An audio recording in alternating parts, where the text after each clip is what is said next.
Synchronicity is about a physicist who has built a machine that opens a traversable wormhole in the space-time continuum.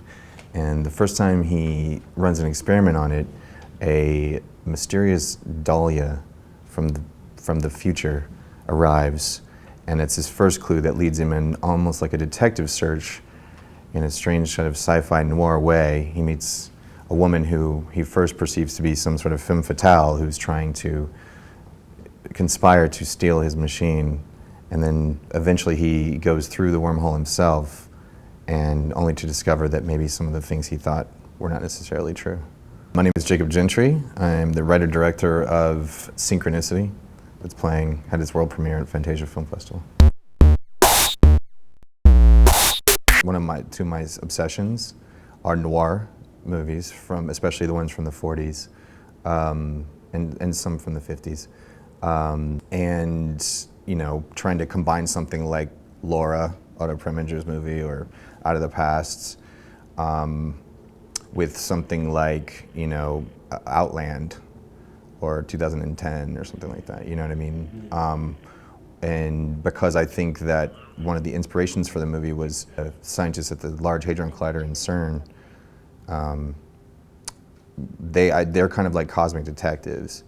And so I thought it'd be really interesting to kind of take that literally and make a detective, and what better format for a detective than noir. I sort of started with the story and just kind of went from there and let it kind of tell me what it was, and then kind of see, and then sort of starting to come up with what the genre is. And so unlike usual, like a lot of times it'll be like, okay, I'm gonna sit down and I'm gonna write a horror movie, or I'm gonna write or this or that. I mean, I knew obviously it was going to be science fiction because time travel is inherently science fiction.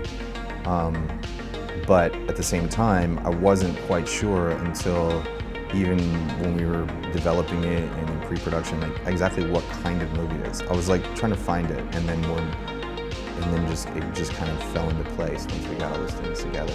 The cinematographer and I, Eric Madison, we were really dogmatic about the rules of it. One of the biggest inspirations for it, and I think one of the best sci-fi noirs, would be the original Twilight Zone.